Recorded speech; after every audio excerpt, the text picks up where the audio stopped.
Welcome to the Awesome Pod Mix. You are listening to Abby.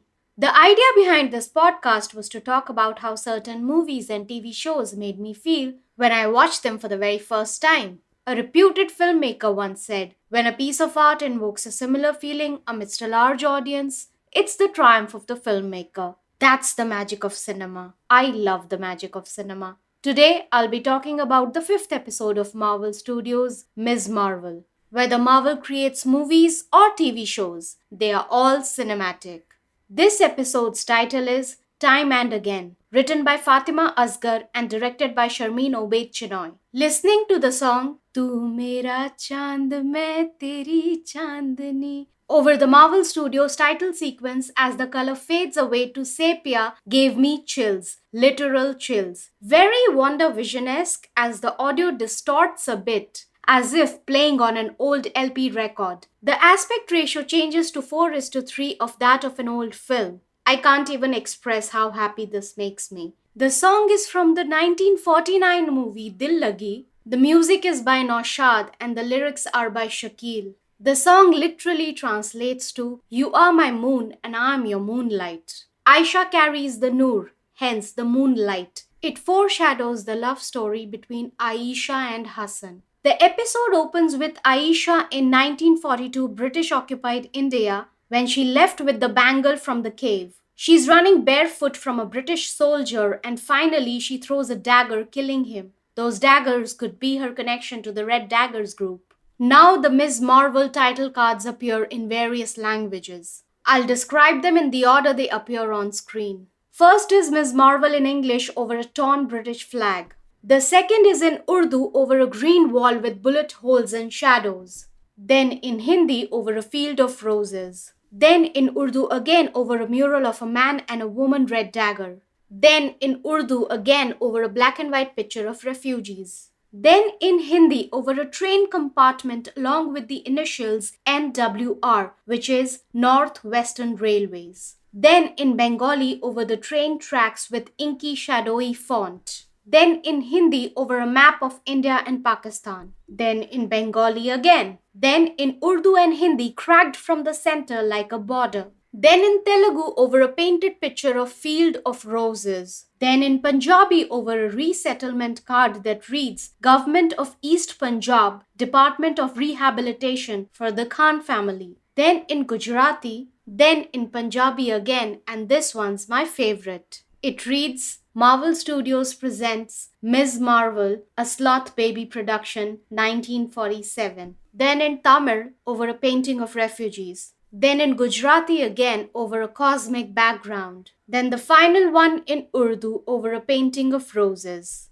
I love the meet cute of Kamala's great-grandparents. Aisha says, "Touch me and I'll break your leg." Hasan, who's already using a walking stick, pauses for a moment and then bursts out laughing, saying, "What? You mean this one? It's so cute. I love it." Hasan serves Aisha a fried paratha and a piece of mango, I assume. Hasan recites his favorite poem. Aisha reveals her name. Hasan says, "The one who lives." Soon Hasan and Aisha become a family and are expecting their first child. She gives birth to a beautiful daughter, Sana. She sings a lullaby for her which goes like, "Aaja re Nindiya, tu aa kyun na jaye, Nindiya re Nindiya, tu aa kyun na jaye, nanhi si aankhon mein ghul mil jaye, aaja re Nindiya." It's written by Noor and I believe it's sung by Mehwish in the series. With the partition upon them, we see them struggling and deciding whether they should leave for Pakistan. I love the detail that Sana has a photographic memory as a child, which is the reason she was able to paint a portrait of her mother Aisha and the reason why she vividly remembers the Trail of Stars. When Aisha meets Najma outside her house, I got this feeling that Najma is going to kill her right this second. But she gives her a fair warning to surrender the bangle by sundown tomorrow. In my previous pod episode, I had mentioned if Kamala's traveling back in time, I would love every bit of it because I'm emotionally invested. I also said that the pictures would come in handy in recognizing her family members. I think the logic of time travel in the MCU stories differs every time depending on the emotional core of the story.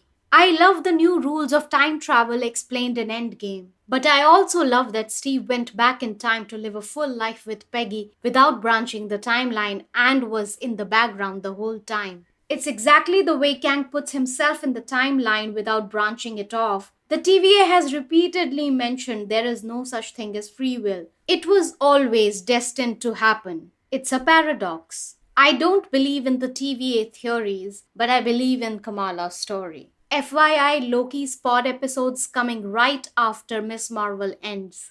At the train station, when Kamala finally saves Sana with the trail of stars, she says, "It was me. It wasn't all you, Kamala. It was Aisha's prayers manifesting in the bangle with inscription to summon adult Sana to save younger Sana. Instead, the bangle summoned the great-granddaughter to save her own grandmother." Kamala even takes a picture of young Sana, Aisha and Hasan as proof. Najma is the one who kills Aisha, but Aisha's story is still not complete. What is the power set of the clandestines and why was Aisha exiled along with the others? What's her connection with the Red Daggers group? We want answers to all of those questions. Back in the present, a rift opens to the Noor dimension. Fariha tries to enter, but a Terrigen cocoon-like thing forms around her, draining her life form and leaving a skeleton behind. Kamala tries to reason with Najma to close the rift and reminds her of Kamran, her son. Najma transfers her essence to Kamran before she forms her own Terrigen-like cocoon and becomes a skeleton, closing the rift. Kamran receives bioluminescence-like powers as in the comics. Kamala's mother Muneeba is frantic about not being able to find Kamala. When she learns about the Find My Phone app, she says, "Why am I only just hearing about this?" Because invasion of privacy?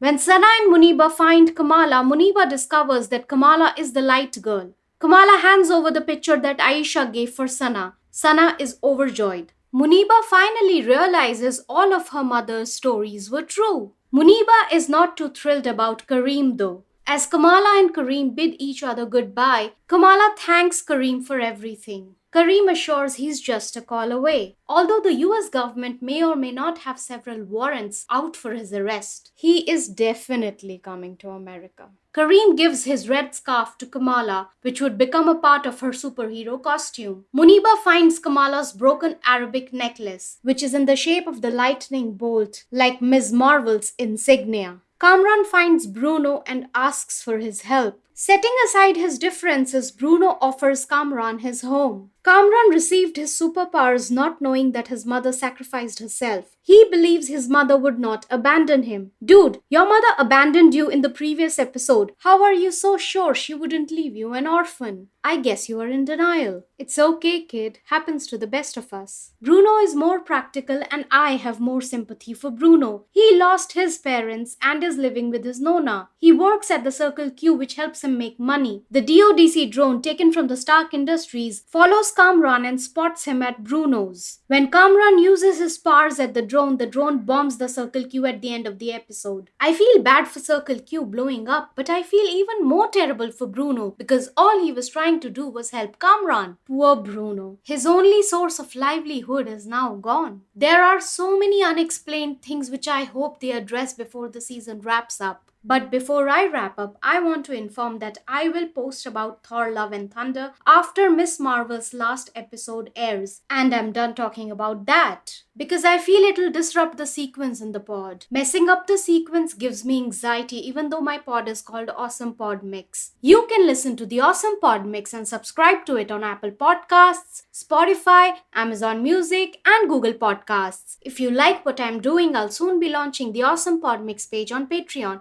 and you can support me there. Thanks for listening.